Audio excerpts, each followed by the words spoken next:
Alrighty guys, so once you have imported your clips and then organized them, which again, I don't need to get into it, but this is something I would highly recommend you do, the next process and the next part of the creative process to get you onto actually editing yourself is going to be to create a sequence and most importantly, import those clips and import them in the best way and the most user-friendly way possible that I personally know. So first off, what I want to show you is the two methods of creating a sequence. One of them is drastically easier than the other one, and overall the quicker way of doing it. But again, I'm going to walk you through both processes. So the first and more kind of general way of creating a sequence is to go up here to File, New, and then click Sequence. And right here, you can choose between two options. You could either A, go for the sequence presets, which personally I tend to stay away from, or you could simply input all the variables that your clips are going to entail. For example, the frame rate, the editing mode, and the frame size. However, this stuff right here is great by all means if you are an expert at the variables like this. Obviously, you have to be somewhat technically advanced to be video editing, but I'm not the most technical person when it comes to all the data points and the variables like the frame rate and all this sort of stuff. So importing all this stuff and having all this information in my brain ready to just put in here is not something I currently know how to do. And it's really not a process that you even need to spend time learning. The best thing, or one of the best things that Adobe Premiere Pro offer is the specialist way of importing clips to your timeline and the way that actually adjusts your sequence to be identical to the footage you are going to be editing with. And it is the simplest process, even simpler than going up here and clicking the three buttons it takes to get to the sequence thing. You simply go to one of your clips. For example, I could go to one of my DJ clips. We could go to this one right here. Screw it. It doesn't really matter. Just any video clip you want to import. Simply drag that, or hold and drag, and you can hold and drag and pull that either A into your timeline, which will do the same thing. A plus will pop up right here, or you could drag it right down to here. Both of these do the same thing. You see how it goes from the cross to the plus, likewise the cross to the plus. So I'll just drag it down here, and boom, that will open up a new project. And if you go up here to sequence settings, it will have specified the exact frame rate, not only the exact frame rate, the exact frame size, and overall, it will have specialized and customized your sequence to be that of your clip type and to be identical and aligned with your clip type. So if you're one of those not super technically advanced when it comes to all the frame rates and frame rate sizes, like I personally am not, by all means, that is the best way of importing it. And if you're dealing with all clips that are shot on the exact same camera, all at the same settings, then this is 100% the best way to do it, because you're going to be creating a template, or not even a template, just a set sequence size, and it's going to coincide with all of the other clips. So all of my clips are shot on the exact same settings, meaning that all of my clips are going to fit in perfectly to this particular sequence. And then you can just go over to where it has made the name of the sequence the name of the original file you brought over, and just change that name. It's as simple as that. So we could change the name to Project Example. Boom. Simple as that. We have created a project. Now, once I've created a project by dragging in a clip, I usually like to delete that clip. And I'm going to tell you why. Is because there's a further process that really focuses on being user-friendly and saving you time. And that right there is actually going to be a huge recurring theme I'm going to try and keep bringing up throughout the course of this course.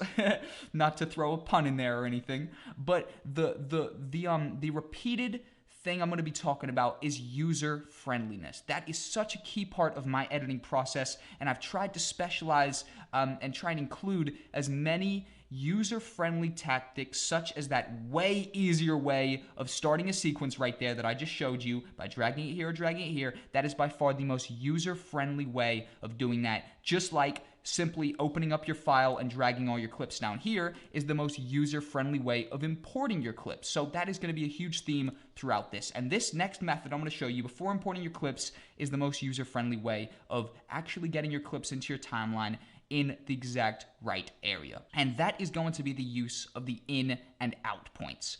Super, super huge, monumental moment when I started utilizing the in and out points, and overall it is a crucial part of my process. For example, these are clips that I got of these random DJs at this club, and usually the majority of the clip is going to be kind of boring. It's going to be a little bit crazy. Obviously it's pretty shaky here.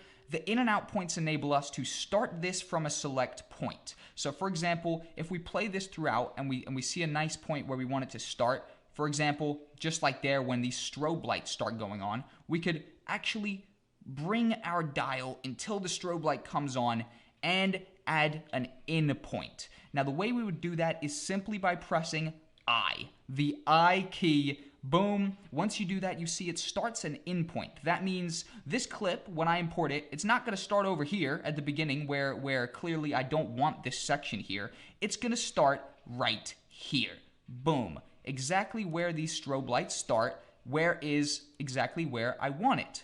And personally, I just leave the out point at the end because it's better to have more footage and delete some than not have enough. But also, hypothetically speaking, say this was the only section that we liked, and then anywhere beyond this point was just bad footage, we could also press O, and that would create an out point. So that is an in and an out point. And then if we drag this clip in to the timeline, that is going to start exactly, oh, that's the wrong clip actually.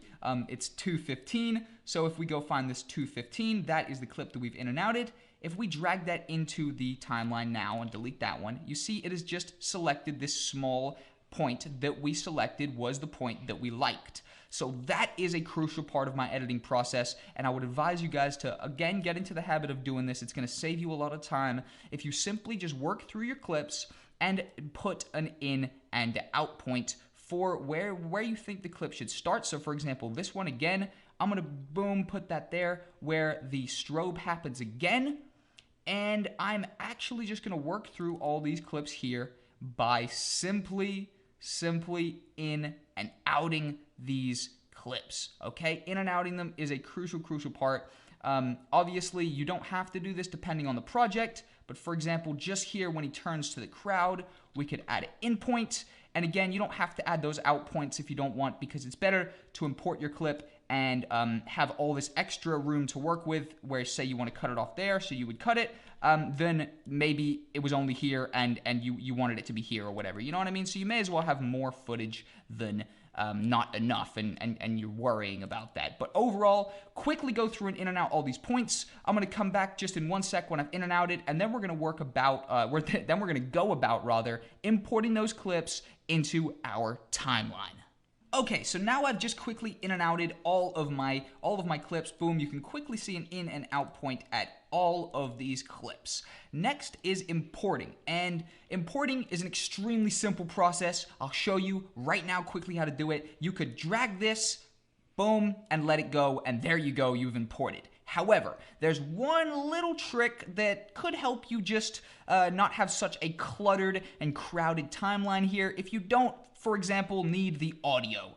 So for all these clips, this is going to be a promo video. So here, I'm obviously not going to have the original audio of this club. It would sound crazy and distorted. I'm going to be throwing over a backing track. So I don't really need this audio to be attached here. And rather than having a whole nother layer that I would need to mute otherwise, I could just import solely the video. So say I just wanted to bring in the video and not have that audio layer attached. I would go to my clip up here, and instead of just dragging this directly over, which would be the normal way of importing, I would instead go up to these two icons here. And what these two icons mean here is this one on the left means drag video only, and this one on the right means drag audio only. So right then, if I only wanted the video, I would simply just drag from that icon and only have one layer of video on its own instead of having to drag both of these layers here and having just a layer that I wouldn't need right there and either have to mute it here or right click and unlink and then delete it, which again is just far too many clicks than simply importing it through here. And likewise, if you just wanted the audio, obviously for my clips this wouldn't be the case because the audio would just be crazy, but for whatever yours would be, likewise you would simply hover over the drag audio only and throw in the audio on its own. And that right there, guys, is a brief overview of creating your first sequence and importing your clips into that sequence in the most user-friendly way I personally know how.